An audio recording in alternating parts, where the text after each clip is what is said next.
नमस्कार, आप सभी का स्वागत है एनसीईआरटी सीरीज में। आज हम बात करेंगे ज्योग्राफी एनसीईआरटी क्लास 7 का 5th चैप्टर है वाटर। जल के बारे में पढ़ेंगे, वाटर साइकिल के बारे में पूरे में पढ़ेंगे, ठीक है। जिसमें आपका ओशियन आ जाएंगे, सी आएंगे आपकी पूरी की पूरी, ठीक है। लेक्स आ जाएंगी और आपका ओशियन करंट आ जाएंगी, ओशियन वेव आ जाएंगी, और जो पूरा का पूरा साइकिल चलता है बारिश का, ठीक है। वाटर वेपर हो जाता है, उसके बाद क्लाउड, रेन, स्नो सीड, जो सब चीज़ें के बारे में पढ़ेंगे। ये चैप्टर आपके लिए इंपॉर्टेंट है पूरा का पूरा। इस वीडियो को आप लास्ट से लेकर अंत तक जरूर देखें। और अगर आपने अभी तक हमारे चैनल को सब्सक्राइब नहीं किया तो भाई सब्सक्राइब जरूर कर लें, क्योंकि अगर आप किसी भी कम्पिटिटिव एग्जाम की तैयारी कर रहे हैं, यूपीएससी का कोई आपका एग्जाम है, सिविल सर्विस का एग्जाम है, एनडीए का एग्जाम है, असिस्टेंट कमांडेंट का एग्जाम, या कोई भी एग्जाम है, या फिर आपका स्टेट पीसीएस का कोई एग्जाम है, यूपी पीसीएस का, एचसीएस का है, उत्तराखंड का है, मध्य प्रदेश लोक सेवा आयोग का, या और कोई एग्जाम है आपका वनडे एग्जाम है जिसको आपको ज्योग्राफी बेसिक से पढ़नी है और डिटेल में पढ़नी है, ठीक है। आप हमारे चैनल को जरूर सब्सक्राइब करें। और ये जो टर्म है मैं आपको हिंदी और इंग्लिश दोनों में बताता हुआ चलो। हिंदी में तो दे रखी है पीडीएफ, और इंग्लिश में साथ साथ में क्लियर करता, तो आपको इसमें बिल्कुल भी कन्फ्यूजन हो। इसके पहले के जो चैप्टर है आप हमारे यूट्यूब चैनल पर जाके देख सकते हो। और 6th क्लास की एनसीईआरटी पूरी की चूरी मैं करवा चुका हूँ, आप वो भी आप देख सकते हो। तो बढ़ते हैं अपने चैप्टर की तरफ। हमारा चैप्टर है वाटर। ये हमारा चैप्टर है वाटर, 5th चैप्टर है आपका एनसीईआरटी का, ठीक है। जल के बारे में हम पढ़ेंगे। जैसे ही आप जल के बारे में सोचते हैं, वाटर के बारे में सोचते हैं, आपके दिमाग में इन्होंने एक पिक्चर सी बना रखी है। एक पिक्चर सी आती है, जैसे कि रिवर आगे आपके दिमाग में पानी आ जाता है, नल से जल आपके दिमाग में आ जाता है, ठीक है। जल पर वाटरफॉल से आपके दिमाग में आ जाते हैं। तो फिर ये साइकिल दे रखा है पूरा का पूरा, जो जल चक्र जिसको हम हिंदी में बोलते हैं, और वाटर साइकिल इंग्लिश में बोल देते हैं। यहाँ पर आपको बहुत अच्छे से समझा रखा है। जैसे ही सूर्य की ताप बढ़ता है, टेम्परेचर बढ़ता है, जैसे ही हमारे यहाँ टेम्परेचर बढ़ेगा तो वाटर जो है वेपोरेट होना शुरू हो जाता है, ठीक है। इवेपोरेशन इसका शुरू हो जाता है। यहाँ पर इवेपोरेशन शुरू हो जाता है, वाष्पीकरण शुरू हो जाता है। जैसे ही हाइट की तरफ जाएगा, ठीक है, ऊपर की तरफ जाएगा, क्योंकि वेपोरेट होगा ऊपर की तरफ जाएगा। और जो जल वाष्प है, वाटर वेपर है, आपको पता ही है एयर में 0 से लेकर 4% तक हो सकता है, ठीक है। ये मैं आपको पहले चैप्टरों में बता चुका हूँ। ऊपर की तरफ जाएगा, जैसे ही वाटर ऊपर की तरफ जाएगा तो ठंडा होना शुरू हो जाएगा, तो सघनन शुरू हो जाएगा। हिंदी में सघनन बोलेंगे, इंग्लिश में उसे बोलेंगे कंडेंसस, ठीक है। कंडेंसस बोलते हैं सघनन, ठीक है। ऐसे ऐसे इकट्ठा होना शुरू हो जाएगा, ठीक है। क्लाउड इसी का रूप होता है। क्लाउड वाटर वेपर का ही रूप होता है, ठीक है। वो बूंदों के रूप में, ड्रॉप्स के रूप में इकट्ठा सघनन कंडेंसस शुरू हो जाता है। जैसे ही ठंडा हो गया और फिर ये नीचे गिरना शुरू हो जाता है, वहाँ से नीचे गिरना शुरू हो जाता है, क्योंकि 100% तक कंडेंसस आपका हो जाता है, इससे ज़्यादा हो नहीं सकता। नीचे ठंडा होना शुरू हो गया और बूंदों के रूप में नीचे गिरना शुरू हो गया, जिसे हम वर्षण बोलते हैं, जिसे वो आपकी रेन हो जाती है, ठीक है। रेन हो गई आपकी। और रेन एक रूप में नहीं हो सकती, वर्षा के रूप में भी गिर सकता है, स्नो के रूप में भी गिर सकता है, ठीक है, हिम के रूप में भी गिर सकता है, और हिमवृष्टि भी हो सकती है, स्लीट के रूप में भी गिर सकता है, ठीक है। तो ये पूरा का पूरा साइकिल है। फिर ये पानी वहीं पर आ जाता है, फिर ये वाटर वहीं पर आ गया, ठीक है। यहाँ से वाटर है, टेम्परेचर बढ़ा, टेम्परेचर बढ़कर इवेपोरेशन होना शुरू हो गया, ठीक है। और फिर ये वाटर वेपर के रूप में ऊपर इकट्ठा हो गया, फिर कंडेंसस शुरू हो गया, उसके बाद ठंडा हुआ, ठंडे होने के बाद फिर नीचे वर्षण के रूप में फिर नीचे आ गया। ये पूरा का पूरा साइकिल चलता रहता है, ये पूरा का पूरा साइकिल चलता रहता है, ठीक है। ये इसके बारे में बता रखा है। जैसे कि फिर फ्रेश वाटर है, ठीक है, फ्रेश वाटर है। और सोडियम जो आपका फ्रेश वाटर नहीं होता, जिसमें सोडियम क्लोराइड होता है, ज़्यादातर जो साल्टी वाटर होता है वो आपका ओशियन का होता है, ओशियन का हो गया, सी का हो गया, ठीक है। और जो आपका फ्रेश वाटर दे रखा है अलवण जल, ये जो बोल रहे हैं, ठीक है, वो होता है आपका रिवर का हो गया, ताल का हो गया, स्रोत हो गए, हिमनद, ग्लेशियर हो गया आपके, ठीक है। महासागरों का जो जल है, जैसे इन्होंने दे रखा ओशियन का जो है, और सी का जो जल है वो लवणीय होता है, साल्टी वाटर होता है, जिसमें सबसे ज़्यादा मात्रा किसकी होती है? सोडियम क्लोराइड की, सोडियम क्लोराइड की, ठीक है, जिससे आपका नमक बनता है, जो खाने का नमक, खाने में उपयोग किए जाने वाला नमक होता है, ठीक है। ये चीज़ आपको समझ में आ गई, बेसिक सी है। उसके बाद आपको एक मैप दे रखा है। मैप में आपको ये चीज़ें दे रखी हैं, जैसे कि प्रमुख आपको समुद्र दे रखे हैं, सी दे रखे हैं, लेक्स दे रखी हैं, और रिवर दे रखे हैं। ये इंपॉर्टेंट सारी चीज़ें हैं। ये मैं आपको एक एक चीज़ क्लियर करता चलूँगा, ठीक है। वैसे पहले के जो मैप है मैं आपको चीज़ें बता चुका हूँ, जो अगर आपने 6th क्लास की एनसीईआरटी देखी होगी। मैं आपको दोबारा से चीज़ें क्लियर करवा देता हूँ। ये आपका मैप है, ये पूरा वर्ल्ड का मैप है, ठीक है। ये पूरा वर्ल्ड का मैप है। ये होगी आपकी 0 डिग्री ग्रीनविच से जो गुजरती है, इसकी इस तरफ टाइम बढ़ता है, मैं आपको पहले बता चुका हूँ, इस तरफ टाइम घटता है, ठीक है, क्लियर हो गया। और यहाँ पर आ गई आपकी इक्वेटर, ये हो गई आपकी इक्वेटर, ठीक है। और ये ऊपर वाला हो गया नॉर्दर्न हेमिस्फीयर, और नीचे वाला सदर्न हेमिस्फीयर, ठीक है। ये आपको पता है 7 कॉन्टिनेंट है आपके। एशिया है, ठीक है, सेकंड नंबर पे अफ्रीका है, थर्ड नंबर पे उत्तर अमेरिका है, फोर्थ नंबर पे साउथ अमेरिका है, फिफ्थ नंबर पे आपके अंटार्कटिका आ जाएगा नीचे, उसके ये अंटार्कटिका हो गया, ठीक है। उसके बाद आपका यूरोप आ गया, 6 नंबर पे यूरोप आ जाएगा, यहाँ पे यूरोप है, और 7 नंबर पे आपका ऑस्ट्रेलिया। 7 कॉन्टिनेंट है, और फिफ्थ आपके ओशियन है, ये प्रशांत महासागर है, ठीक है। पैसिफिक ओशियन जिसे बोलते हैं, ये इस तरफ भी आ गया, ठीक है। दूसरा आपका अटलांटिक है, अटलांटिक ओशियन है, ठीक है। हिंद महासागर है, ठीक है, और दक्षिणी महासागर है, और फिर आपका आर्कटिक सागर है। ये 5 आपकी ये हो गई। क्लियर हो गया। ये आपको वाटर बॉडी बता रखी है पूरी की पूरी, ठीक है। ये 5 है आपके जो भी ओशियन है, जो ओशियन है वो आपके 5 हैं, ठीक है। मैंने आपको बता दिया सबसे बड़ा ये है, पैसिफिक ओशियन है, ठीक है। ये इस तरफ एशिया से लग जाता है, फिर ऑस्ट्रेलिया से लग रहा है, और दूसरी तरफ अगर आप आ जाओगे इस तरफ अमेरिका से, उत्तरी अमेरिका से, और यहाँ पर दक्षिण अमेरिका से टच करता हुआ सबसे बड़ा आपका पैसिफिक ओशियन है। फिर आपका एस आकार का जो है ये अटलांटिक ओशियन है, अटलांटिक ओशियन है। यहाँ पर आपका नॉर्थ अमेरिका से है पूरे से, और यहाँ साउथ अमेरिका से। ये अमेरिका जो मैं बोल रहा हूँ ये कॉन्टिनेंट की बात कर रहा हूँ मैं, यहाँ पर देश की बात नहीं कर रहा। ये यूरोप है, यहाँ पर यूरोप से लगता हुआ, और फिर ये अफ्रीका है, ठीक है। फिर हमारे देश के नाम पे जो आपका ओशियन है वो है हिंद महासागर, हिंद ओशियन, ठीक है। यहाँ पर ये इसी का पार्ट है, अरब सागर और बंगाली खाड़ी इसी का पार्ट है यहाँ पर, ठीक है। फिर आपका ये ऐसे है जो सदर्न ओशियन है, दक्षिणी महासागर जिसे बोल रहे हैं, ये अंटार्कटिका के पास पास में ऐसे है। क्लियर हो गया। और फिफ्थ नंबर का आपका आर्कटिक, ठीक है, जो नॉर्थ पोल पे है पूरा का पूरा, ठीक है। क्लियर हो गया। 5 हो गए आपके वाटर बॉडीज। उसके बाद ये छोटे छोटे जो सी हैं, सागर जिनको बोलते हैं, झील भी बोल देते हैं, ठीक है। सबसे बड़ी जो खारे पानी की साल्टी वाटर की झील है कौन सी है भाई? ये कैस्पियन सागर है। कहाँ पड़ती है? एशिया में पड़ती है, ठीक है। इस तरफ आपके यूरोप के देश आ जाते हैं, ये एशिया में पड़ती है यहाँ पर। जब हम मैप बिल्कुल क्लियर में करेंगे तो मैं आपको करवा दूंगा अलग से, या मैं एनसीईआरटी के हिसाब से पढ़ रहे हैं, आपको बेसिक चीज़ें पता होनी चाहिए, ठीक है। फिर है काला सागर, ये काला सागर जिसको हम बोलते हैं, ये यहाँ पर है आपका यूरोप से और एशिया से टच करता हुआ। फिर आपका भूमध्य सागर है, ठीक है। आपको एक बात पता होगी, जो भी आपके ओशियन है वो सारे एक दूसरे से जुड़े हुए हैं, ठीक है। और ये इनके छोटे छोटे पार्ट हैं जो सी आ जाते हैं आपके, ये मेडिटेरियन सी जिसको बोलते हैं, भूमध्य सागर, ठीक है। फिर हमारे यहाँ इंडिया के नीचे का, इंडिया के जो है अगर आप ईस्ट में देखोगे तो यहाँ बंगाली खाड़ी है, इसी का पार्ट है। और यहाँ पर हमारे अरब सागर है, अरब सी है, ठीक है, अरेबियन सी जिसको हम बोलते हैं।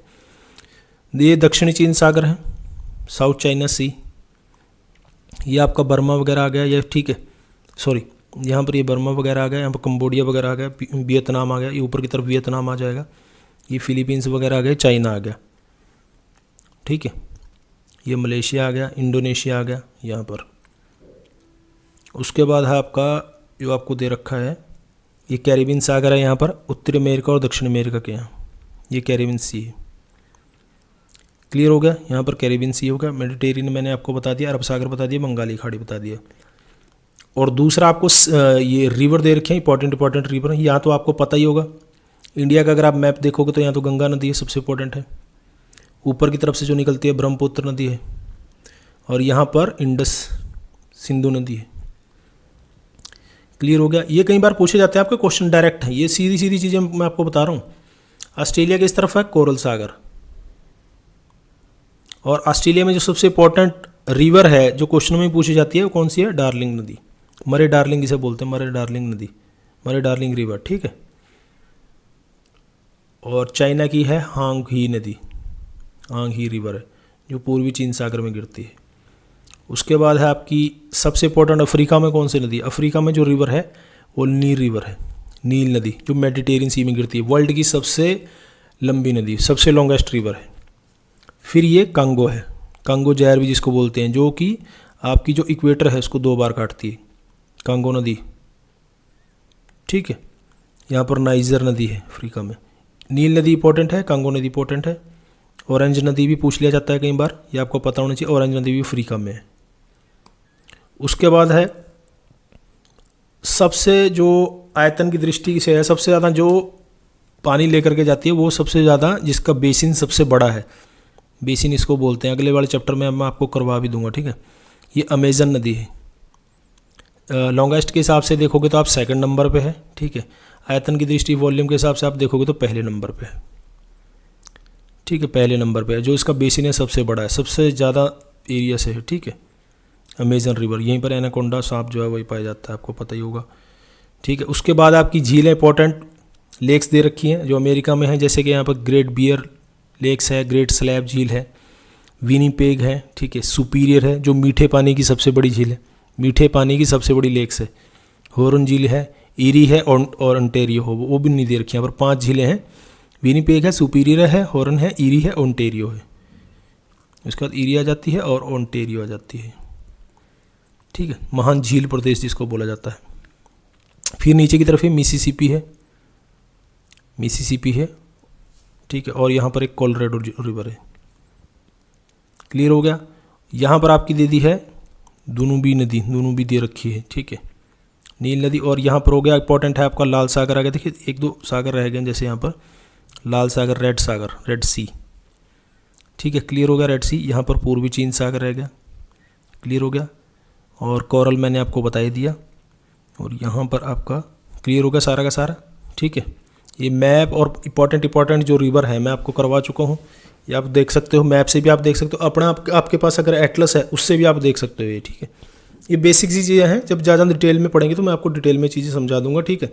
ये इंपॉर्टेंट चीज़ें इसीलिए दे रखी हैं, जैसे कि झील का मैंने आपको बता दिया, जो आपकी लेक्स हैं आपकी नॉर्थ अमेरिका में पड़ती हैं, ठीक है। अमेजन नदी आपको पता ही होगा ब्राज़ील में है, पूरे के पूरे साउथ अमेरिका में है पूरे में, ठीक है। उसके बाद है आपकी नील नदी, इंपॉर्टेंट है, ठीक है। गंगा ब्रह्मपुत्र आपको पता ही होगा, ठीक है। कैस्पियन सागर है, सबसे बड़ी जो खारे पानी की झील है, लेक्स है। मीठे पानी की कौन सी है? सुपीरियर। खारे पानी की कौन सी है? कैस्पियन। और ऑल ओवर में लाएंगे तो कैस्पियन सागर सबसे बड़ी है। खारे में लगा लो चाहे मीठे में लगा लो, सबसे ओवरऑल में अगर लगाएंगे तो कैस्पियन सागर सबसे बड़ी आ जाएगी। क्लियर हो गया ये चीज़ें। रेड सी मैंने आपको बता दिया, मेडिटेरियन सी, ठीक है, ये सारी चीज़ें बता दी। कैरिबियन सागर इंपॉर्टेंट पड़, दक्षिणी चीन सागर, और जो ओशियन में वो आपको पहले भी करवा चुका हूँ, ठीक है। मरे डार्लिंग नदी जो इंपॉर्टेंट है ऑस्ट्रेलिया में है, ठीक है। नील नदी मैंने आपको बता दिया। विक्टोरिया झील है, विक्टोरिया झील कहाँ पड़ती है? अफ्रीका में है, ठीक है। ये इंपॉर्टेंट चीज़ें आपकी होगी यहाँ पर मैप में। उसके बाद है जो आपका डिस्ट्रीब्यूशन है of water bodies, distribution of water bodies यानी कि जल का वितरण, ठीक है, जल का वितरण, डिस्ट्रीब्यूशन ऑफ वाटर बॉडीज़, ठीक है।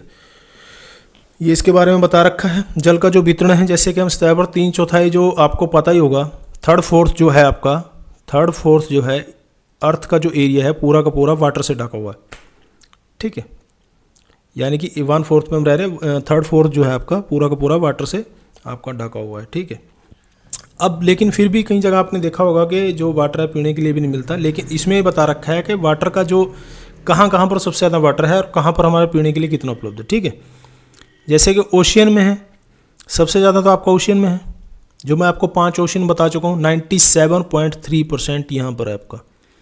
जो टोटल वाटर है आपका, टोटल जितना जल है आपका, उसका 97.3% आपका यहीं पर है, ठीक है। फिर आपका ग्लेशियर के रूप में आ गया, बर्फ छत्रक जिनको बोलते हैं, ठीक है। फिर आपका ग्लेशियर के रूप में इसमें दे रखा है, इसमें दिया है ये 2% के आसपास है। आइस केप के रूप में, ठीक है, आइस केप के रूप में। दूसरा है आपका जो ग्राउंड वाटर है, ग्राउंड वाटर कितना है? 0.068। फिर है आपका झीलों के रूप में, झीलों का अलवण जल है जो, ठीक है। फ्रेश वाटर लेक्स का जो फ्रेश वाटर है 0.009। फिर स्थलीय समुद्र है और नमकीन झीलें हैं, ठीक है, ये आपका 0.009, ये भी इतना ही। वायुमंडल में जो मैंने आपको बताया था वाटर वेपर के रूप में 0 से 4% तक आपका हो सकता है। वायुमंडल एटमॉस्फेयर में भी है 0.0019। और नदियों का है जो टोटल रिवर है आपकी 0.001। देखिए इतनी बड़ी नदियाँ, उसमें सिर्फ इतना % है। इसमें आपको ये चीज़ देखनी है, अगर ये क्वेश्चन भी आपको पूछा जाता है कई बार कि जो हमारा वाटर है, वाटर बॉडीज़ के बारे में क्वेश्चन पूछ लिया जाता है। सबसे ज़्यादा कहाँ आपका ओशियन में चला गया, 97.3% तो यहीं चला गया, ठीक है। उसके बाद जो 2% आपका यहाँ पर चला गया, आइस केप के रूप में चला गया, 1% भी नहीं बचा, ठीक है। 1% आपका वाटर बॉडी भूमिगत थर्ड नंबर पे आ गया, ग्राउंड वाटर आ गया 0.068। फिर लेक्स का आ गया, लेक्स का जो फ्रेश वाटर है 0.009, ठीक है। नमकीन झीलों का 0.009 और एटमॉस्फेयर में 0.019 और आपका नदियों में सबसे लास्ट में बस 0.001। ये आपको सीक्वेंस पूछ लिया जाता है कई बार, ठीक है। ये आपको सीक्वेंस पूछ लिया जाता है कई बार। अगर आप इसको दिमाग में बिठा लोगे तो आपको एग्जाम में कोई किसी तरह की ऐसी दिक्कत नहीं होने वाली। उसके बाद आपको पूछ रखा है जैसे कि लवणता क्या होता है, साल्टी वाटर जिसको हम बोलते हैं, लवणता किसको मापेंगे आप। इसमें बता रखा है कि 1000 जो ग्राम है, 1000 ग्राम आपको लेना है, ठीक है। 1000 ग्राम आपको वाटर लेना है, उसमें जो नमक की मात्रा है, जो साल्ट की रेशियो होगा उसमें, ठीक है, उसको मानते हैं, ठीक है। ये इतना वाटर है, इसमें जो जो साल्ट की मात्रा है, जितना परसेंटेज है, उसको हम लवणता बोलते हैं, ठीक है। उसको हम लवणता बोलेंगे, सालिनिटी, ठीक है। लवणता, सालिनिटी, सालिनिटी, ठीक है। महासागरों में बता रखा है इन्होंने, ओशियन में जो औसत एवरेज है जो लवणता, वो 35% होती है प्रति 1000 के हिसाब से, ठीक है। यानी कि 1000 में 35%। क्लियर हो गया। उसके बाद आपको थोड़ा सा फैक्ट यहाँ पर दे रखा है कि जैसे इजराइल के डेड सागर है, मृत सागर जिसको बोलते हैं, इजराइल और जॉर्डन की सीमा पर डेड सी है। ये इंपॉर्टेंट फैक्ट है, इजराइल और जॉर्डन की सीमा पर है डेड सी। उसमें बता रखा है 340 ग्राम प्रति लीटर लवणता है, यानी कि बहुत ज़्यादा है। इस तैराक इसमें पल्लव कर सकते हैं, यानी कि सीधे लेट सकते हैं, कोई इसमें वो नहीं आएगी, यानी कि बहुत ज़्यादा इसमें साल्टी वाटर है 340। अगर आपसे क्वेश्चन पूछा जा सकता है। उसके बाद आपको दे रखा है कि महासागरीय परिसंचरण, जो ओशियन के बारे में, ओशियन सर्कुलेशन है, ठीक है। ओशियन सर्कुलेशन के बारे में आपको बता रहा है। एक फैक्ट छोटा सा यहाँ पर दिया हुआ है, जो 22 मार्च को आपका क्या मनाया जाता है, 22 मार्च को आपका विश्व जल दिवस, world water day, world water day जो आपका है वो 22 मार्च को मनाया जाता है। ये चीज़ें बता रखी हैं, ठीक है। और दूसरा आपको दे रखा है कि ओशियन के बारे में, ओशियन सर्कुलेशन के बारे में जो बता रखा है, इसमें 3 चीज़ें इंपॉर्टेंट हैं, ठीक है। महासागरीय जो जल है, महासागरीय जो वाटर है, ओशियन जो वाटर है, वो हमेशा गति के रूप में रहता है, ठीक है, हमेशा चलता रहता है। कैसे चलता रहता है, इन 3 चीज़ें हैं, जैसे कि गति करता रहता है, तरंगे हैं, ठीक है, ओशियन वेव्स हैं, टाइड है, ज्वार भाटा है, और धाराएं, ओशियन करंट है। करंट है, टाइड है और वेव्स है। इन तीनों के द्वारा जो ओशियन वाटर है वो हमेशा गति रहता है, ठीक है, हमेशा गति के रूप में रहता है, मूवमेंट करता रहता है, ठीक है, मूवमेंट करता रहता है इन तीनों के द्वारा। ये 3 वो हैं तरंगों के रूप में, वेव्स के रूप में, ज्वार भाटा, टाइड के रूप में, धारा के रूप में। ये तीनों हम बेसिकली समझते हैं। पहले है आपको वेव्स दे रखी है। तरंगे किनको बोलते हैं, वेव्स दे रखी हैं। जो ओशियन में वेव्स हैं, तरंगे किनको बोलेंगे। जैसे इसमें बहुत अच्छे से आपको समझाया हुआ है, जैसे कि समुद्र के तट पर गेंद खेलते समय जब गेंद जल में गिरती है तो वाटर ऊपर की तरफ उछलता है, जैसे ये चीज़ आपको दे रखी है। ये बहुत अच्छे से आपको समझा रखा है। तो क्या होता है, यह दृश्य बहुत ही मनोरंजक होता है, जैसे तरंगों के साथ गेंद तट पर वापस लौट आती है। महासागरीय सतह पर जब लगातार उठता है और गिरता है, इन्हें तरंगे बोलते हैं, ठीक है। ये तरंगे कैसे होते हैं, सीधे जो तट से टकराती हैं, जो कोस्ट से सीधी टकराती रहती हैं जल, और ऐसे उछलता रहता है बार बार। आपने देखा होगा, ये पिक्चर में भी आपने देखा होगा, कई बार फिल्म वगैरह में भी आपने देखा होगा, या अगर समुद्र के पास गए तो वहाँ भी आपने देखा होगा, जैसे टकराता रहता है सीधा सीधा। इसका कारण क्या था, इसका कारण एयर होती है, ठीक है। जैसे जब समुद्री सतह पर पवन चलती है, ठीक है, तो तरंगें उत्पन्न होती हैं, जिनसे तेज पवन चलती है, यानी कि विंड।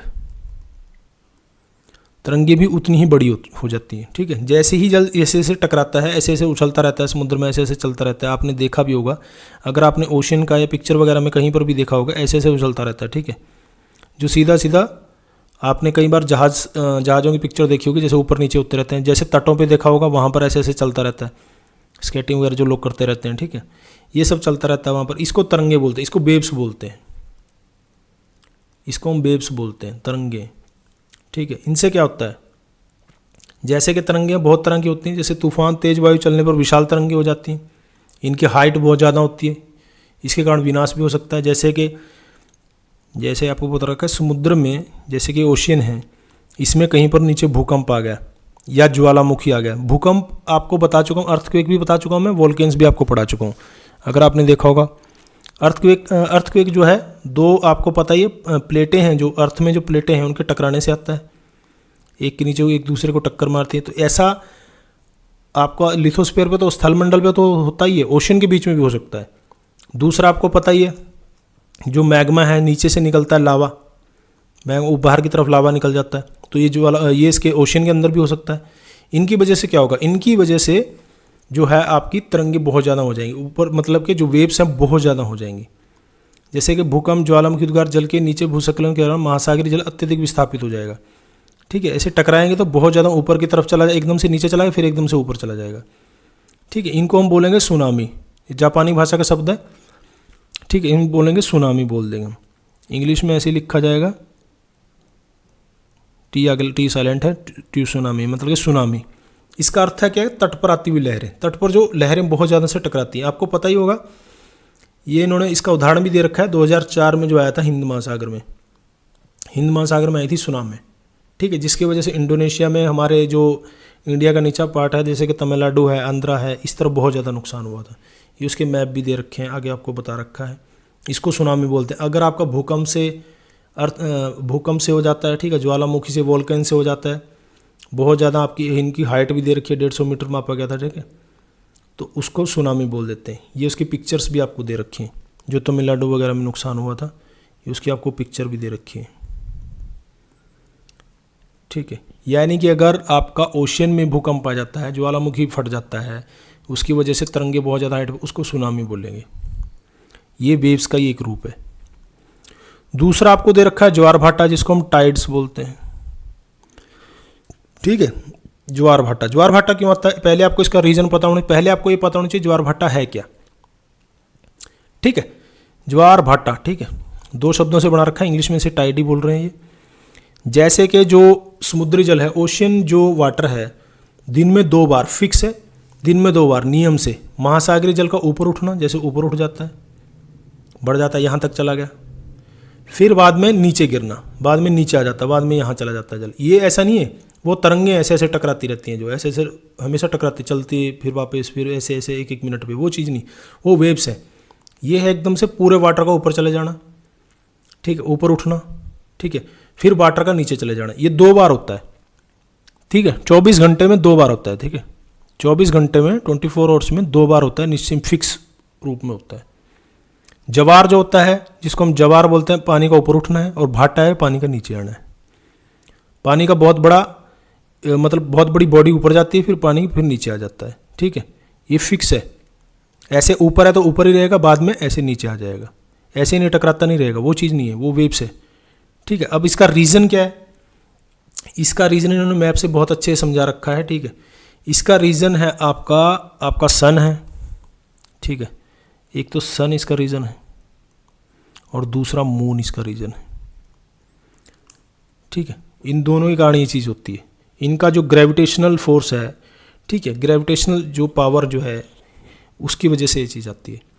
जो सूर्य का और चंद्रमा का, जो सन का और मून का ग्रेविटेशनल पावर है, वो जो अर्थ पे हमारी जो जल है उसको अपनी तरफ खींचता है, उसको अपनी तरफ खींचता है। ठीक है, उसकी वजह से आपका ये टाइड आता है। ठीक है, फिर इसके भी 2 रूप हैं, जैसे कि लघु ज्वार, जिसको हम इंग्लिश में बोल देंगे नीप टाइड। ठीक है, स्लो नीप टाइड, छोटे वाला लघु ज्वार छोटे रूप में। बड़े रूप में आपको बृहत लघु ज्वार बड़े रूप में है, बहुत बड़े, उसको स्प्रिंग बोल देंगे, स्प्रिंग टाइड। ठीक है, इसका कारण क्या है, इसका कारण ये है, जैसे ही ये इसमें आ जाएगा, जैसे आपको 90 डिग्री का एंगल बना, जैसे कि सन हमारा इस तरफ है अर्थ के, और मून ऊपर की तरफ है, ये 90 डिग्री, ये अपनी तरफ खींच रहा है, ये अपनी तरफ खींच रहा है, तो इससे लघु ज्वार आ जाएगा आपका, नीप टाइड आएगा, यानी कि कम ज्वार आएगा आपका, छोटा ज्वार आएगा। ठीक है, जैसे ही ये चीज़ 180 डिग्री हो जाती है, आपको मैप से समझना है, मैप से आपको बहुत अच्छी समझ में आ जाएगा। चाहे आपका ये इस तरफ हो, चाहे आपका इस तरफ हो, यानी कि चाहे आपका ये फुल मून वाला एरिया हो, जिसको हम अमावस्या इसको हम पूर्णिमा बोलेंगे, चाहे आपका ये न्यू मून हो, अमावस्या हो, ठीक है, शायद मैंने इस तरफ मैप इस तरफ है सूर्य, सॉरी, यहाँ पर ये न्यू मून हो जाएगा और यहाँ पर ये आपका फुल मून हो जाएगा। ये मैप इस तरफ है, मैं इस तरफ से देख रहा था, ठीक है। तो ये हो गया चीज़, ये आपको पता ही है। जैसे इस तरफ आपका चंद्रमा आएगा, ये फुल मून पूर्णिमा हो जाएगी और यहाँ पर बिल्कुल दिखना बंद हो जाएगी, अमावस्या हो जाएगी। लेकिन आपको यहाँ पर हम टाइड के बारे में पढ़ रहे हैं, यहाँ पर ये एंगल बनता है 180 डिग्री का, यहाँ पर भी एंगल बनता है 180 डिग्री का। चाहे आपका मून इस तरफ हो चाहे इस तरफ हो, ये इस तरफ, ये दोनों तरफ, इस तरफ से पाप लगाएगा, ये इस तरफ से पाप लगाएगा, तब भी आपका जो बृहज्वार आ जाएगा, स्प्रिंग टाइड जिसे बोल रहे हैं, और ये इस तरफ आएगा, दोनों की शक्ति इस तरफ मिलेगी, तब भी ये बैलेंस करने के लिए इस तरफ रहेगा, ठीक है। जब 180 डिग्री का एंगल बनेगा तो आपका बृहज्वार आ जाएगा, जिसको स्प्रिंग टाइड बोलेंगे, तो आपका बृहज्वार आ जाएगा। जब आपका 90 डिग्री एंगल बनेगा तब आपका लघु ज्वार आ जाएगा, ठीक है। 180 डिग्री से आपको समझ में आ गया, वो ज़्यादा है, और 90 डिग्री कम। बस आपको टाइड के बारे में ये चीज़ याद रखनी है, इससे आपका चीज़ें क्लियर हो जाएंगी। दूसरी चीज़ मैं आपको एक और चीज़ बता दूं, जो आपका मून है, मून की वजह से टाइड ज़्यादा, गुरुत्वाकर्षण जो ग्रेविटेशन फोर्स है उसका ज़्यादा है सूर्य की वजह, क्योंकि वो हमारे नज़दीक है, ठीक है। आपको पता ही है, ये 14 करोड़ 98 लाख यानी कि लगभग 15 करोड़, और यह आपका 3,84,000 कुछ है मून। तो इसका जो ग्रेविटेशन फोर्स है, इसकी पावर ज़्यादा है, ये आपको दे रखा है, ये चीज़ें दे रखी हैं। उसके बाद आपका बचता है ओशियन जो करंट है, ओशियन करंट, ठीक है। ओशियन महासागरीय धाराएं जिनको बोलेंगे, इंग्लिश में बोल देंगे ओशियन करंट। ओशियन करंट क्या, देखिए हमने वेव के बारे में पढ़ा, टाइड के बारे में पढ़ लिया। वेव्स मैंने आपको बता दिया, तट पर ऐसे टकरा रहा है पानी, आ रहा है जा रहा है, आ रहा है जा रहा है, ठीक है। टाइड मैंने आपको बता दिया, पानी का ऐसे जाना दिन में 2 बार और वापिस आना 24 घंटे में 2 बार। अब है समुद्री जो जल है, ओशियन जो जल है, वो एक निश्चित दिशा में भी चलता है, गर्म से ठंडे की तरफ, ठंडे से गर्म की तरफ। जैसे आपका मैंने पवन के बारे में आपको बताया था, विंड के बारे में आपको बताया था कि जैसे ही गर्म हो जाती है हवा, जो गर्म एयर जो गर्म हो जाती है ऊपर चली जाती है, ठीक है, उसको भरने के लिए ठंडी हवा ऐसे आ जाती है, ये ऊपर जाकर ठंडी हो जाती है, ऐसे सर्कल चलता रहता है। ऐसे ही आपको ये दे रखा है कि जैसे महासागरीय धाराएं, ओशियन करंट है, निश्चित दिशा में, फिक्स है इनका, महासागरीय सतह पर नियमित रूप से बहने वाली धाराएं हैं, यानी कि फिक्स से बहती है पूरे अर्थ पर, ठीक है। और ये गर्म और ठंडी हो सकती हैं, गर्म है और ठंडी है, 2 तरह की होती हैं, गर्म और ठंडी। ओशियन जो करंट है वो गर्म और ठंडी है, ठीक है। ओशियन जो करंट है आपकी वो गर्म और ठंडी 2 तरह की हैं, ठीक है, ये आपको पता ही होगा। ओशियन करंट वार्म जिसको बोल देंगे और कोल्ड बोल देंगे, गर्म और ठंडी है 2 तरह की है, ठीक है। ये आपको बता ही रखा है। जैसे सामान्यतः गर्म महासागरीय धाराएं हैं, बेसिक से मैं आपको मैप से समझा देता हूँ ये चीज़ें, मैप से आपको बहुत अच्छे, ये दे रखा है, मैप बहुत अच्छे से दे रखा है। ये आपको पता है इक्वेटर है, डॉट डॉट में विषुवतीय वृत्त जिसको भूमध्य रेखा बोलते हैं, इक्वेटर भी बोल देते हैं, ठीक है। सॉरी इंग्लिश में लिखने में गलती होगी तो इसको इक्वेटर बोल देंगे, 0 डिग्री है, ठीक है। आपको ये पता ही होगा, अगर आपने ग्लोब वाला चैप्टर पढ़ रखा है, जैसे कि हमारी अर्थ है वो ऐसे है, यहाँ पर आपकी इक्वेटर है, यहाँ पर आप ट्रॉपिक ऑफ कैंसर है, यहाँ पर आप ट्रॉपिक ऑफ कैप्रिकॉर्न है। ये अक्ष जो है अपने एक्सिस पर 23.5 डिग्री झुकी हुई है। तो सूर्य की सीधी किरणें हमेशा इक्वेटर पे तो हमेशा लगती रहती है, हमेशा यहाँ पर गर्मी हो जाती है, ठीक है। यहाँ पर इस तरफ जब आता है इक्वेटर, यहाँ पर कब आता है, यहाँ पर आता है 21 जून को, और ट्रॉपिक ऑफ कैप्रिकॉर्न पे कब आता है, यहाँ पर आता है 22 दिसंबर को। लेकिन इक्वेटर हमेशा गर्मी प्राप्त करते हैं, हमेशा यहाँ पर सूर्य की सीधी किरणें लगती हैं, ठीक है, क्योंकि ये बीच में है। तो यहाँ पर क्या सिस्टम है, यहाँ पर हमेशा गर्मी रहेगी, यहाँ से लेकर के 0 डिग्री ऊपर तक, और 0 डिग्री डोल्ड्रम जिसे बोलते हैं, पिछले चैप्टर में मैं आपको शायद करवा भी चुका हूँ, ठीक है। तो जैसे ही आपको ओशन करंट के बारे में हम देखेंगे, यहाँ पर आपको ये चीज़ समझ लेनी है पहले, इसी से आपकी सारी चीज़ें समझ में आ जाएंगी। ये इक्वेटर है, यहाँ पर टेम्परेचर ज़्यादा है, आपको ये याद रखना है। ये आपका बीच में होगा, ये आपका हो गया, यहाँ पर हो जाएगा आपका 0 डिग्री आसपास, यह आपका नॉर्थ पोल हो जाएगा, यानी कि मैप को हम ग्लोब के रूप में देखेंगे। यहाँ पर क्या हो जाएगा, यहाँ पर आपका साउथ पोल हो जाएगा।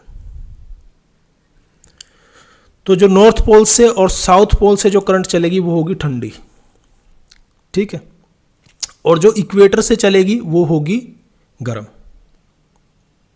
ये बस आपको ये बात ध्यान में रखनी है, इससे आप सारी चीज़ें समझ में जाओगे। जैसे यहाँ पर इंपॉर्टेंट ओशन करंट भी दे रखी हैं, और ये आपको समझा भी रखा है, जैसे कि आपको याद रखना है, जैसे कि हेम्बोल्ट दे रखा है, हेम्बोल्ट पेरू करंट, ये इस तरफ से चल रही है, ये आपको मैप से दे रखा है, ये शीत वाली है, कोल्ड वाली है, और ये वार्म वाली है। जो लाल वाली है वो वार्म वाली है, और जो नीले वाली है वो कोल्ड वाली है। हम्बोल्ट की धारा इस तरफ से चल रही है, ठीक है, इस तरफ से जा रही है, तो ये ठंडी होगी। हम्बोल्ट की तरफ पेरू के तट पे जो टकराती है, पेरू के तट पे, यहाँ पर पेरू देश आ जाता है, ठीक है। बेंगुएला है, बेंगुएला की धारा देख, बेंगुएला करंट आप अपने मैप में भी दे सकते हो, अगर आप मैप साथ में ले रहे हो। ये भी ठंडी है। पश्चिमी ऑस्ट्रेलिया, ये भी ठंडी है। पहले मैं आपको ठंडी बता देता हूँ। लेब्राडोर जो ऊपर से आ रही है, देखिए ये भी ठंडी है, ठीक है। ओयासी को इस तरफ से आ रही है, ये भी ठंडी है। किनरीज आ रही है यहाँ पर, ठीक है। अफ्रीका के इस तरफ, यूरोप से चल रही है इस तरफ से, ये भी ठंडी है, ठीक है। इंपॉर्टेंट आपने शायद पढ़ भी रखा होगा, मैं आपको बता देता हूँ। हेम्बोल्ट, पेरू की धारा, पेरू करंट जिसे बोलते हैं, ये ठंडी है, ठीक है। ये आपके चलती है साउथ अमेरिका के वेस्ट में, पश्चिम में।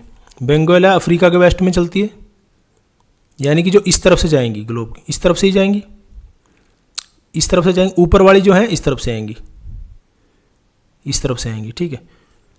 उसके बाद जो गर्म वाली है आपकी, गर्म आपने गल्फ स्ट्रीम के बारे में बहुत ज़्यादा सुन रखा होगा। गल्फ स्ट्रीम यहाँ से जाएगी आपकी, यहाँ से ऐसे ऊपर की तरफ जा रही, इस तरफ ऐसे घुस जाती है, फिर ये गल्फ स्ट्रीम है, ठीक है। ये गल्फ स्ट्रीम होगी आपकी, ये गर्म वाली है, ठीक है। ये आपकी गर्म वाली, और भी बहुत सारी हैं। क्यूरोशियो है, ये भी गर्म होगी आपकी, ठीक है।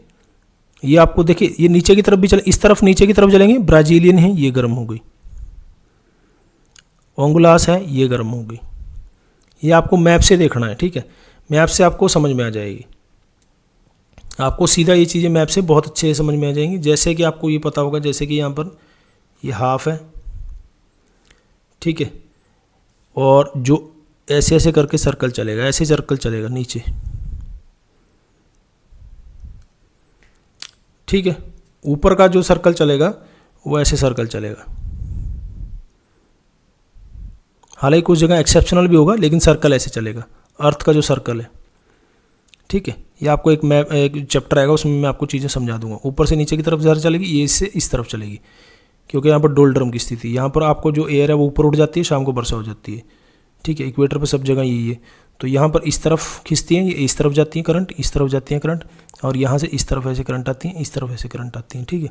तो जो ऊपर की तरफ से आएगी और जो नीचे की तरफ से जाएगी वो कोल्ड होगी, ठीक है। जैसे पश्चिमी ऑस्ट्रेलियन कोल्ड होगी, बेंगुएला कोल्ड होगी, हेम्बोल्ट आपकी कोल्ड होगी। ये मैप से आपको समझना पड़ेगा बहुत अच्छे से, ठीक है। ऊपर से आ गई ओयोशिरो, ये भी कोल्ड होगी आपकी, ठीक है। कैनरीज आ गई, ये भी कोल्ड होगी। लेब्राडोर आ गई, ये भी कोल्ड होगी। समझ में आ गई चीज़। उसके बाद आपकी गर्म वाली आ गई, ठीक है। ब्राज़ीलियन आ गई, ये नीचे की तरफ, ये भी गर्म होगी। अंगुलास आ गई, ये भी गर्म हो गई, ठीक है। ऊपर की तरफ से गल्फ स्ट्रीम इस तरफ गई, यहाँ से इक्वेटर से ऊपर की तरफ गई, ये भी गर्म होगी। क्यूरोशिरो धारा चलेगी, ये भी गर्म हो गई, ठीक है। और भी बहुत सारी हैं, कैलिफोर्निया, अलास्का, ये भी गर्म हो गई, ठीक है। ये आपको मैप से समझना पड़ेगा। मैप से मैंने आपको इंपॉर्टेंट चीज़ें वैसे बता दी। उत्तर अटलांटिक अब आप ये देख सकते हो, इस तरफ से जा रही है, जैसे आगे बढ़ जाती है, ये भी गर्म हो। और जहाँ पर ये गर्म और ठंडी मिलेंगी आपस में, ठीक है, जहाँ पर ये गर्म और ठंडी आपस में मिलेंगी, वहाँ पर क्या होगा, वहाँ पर आपका जो है मछली पकड़ने का मत्स्य क्षेत्र जिसको बोलते हैं, जहाँ पर गर्म और ठंडी मिलती हैं वहाँ पर आपका पलवन शुरू हो जाते हैं, वहाँ पर आपके मत्स्य क्षेत्र होते हैं, ठीक है। फिशिंग रीजन जिसको बोलते हैं, फिशिंग रीजन, मछली पकड़ने का बहुत बड़ा एरिया होता है, ठीक है। जैसे कि यहाँ पर ये गर्म गल्फ स्ट्रीम जा रही है और यहाँ पर लेब्राडोर आ रही है, तो यहाँ पर होगा फिशिंग रीजन ही बन जाता है पूरा का पूरा। ऐसे ही जापान के यहाँ है, और शीरो ऊपर से आ रही है और क्योरोशिरो नीचे से जा रही है, यहाँ पर बन जाता है, ठीक है। तो ये आपको मैप से समझ में आ गया होगा। उसके बाद है आपका, ये आपके क्वेश्चन बचते हैं, ये क्वेश्चन आपको लगा लेने हैं, साथ साथ में वर्षण क्या है, जल चक्कर क्या है, पूरा का पूरा। और ये वाले आप लगा लोगे तो ज़्यादा बढ़िया रहोगे, ठीक है। ये वाले आप लगा लोगे तो ज़्यादा सही रहोगे, जो आपके सीधे सीधे मार्क करने हैं। तो ये चैप्टर यहाँ पर आपका कंप्लीट होता है। उम्मीद करता हूँ आपको चैप्टर पसंद आ गया। कोई आपका डाउट रह गया तो कमेंट बॉक्स में जरूर लिखना, और आपको आज का वीडियो कैसा लगा ये भी जरूर लिखना। देखने सुनने के लिए धन्यवाद। जय हिंद, जय भारत, वंदे मातरम।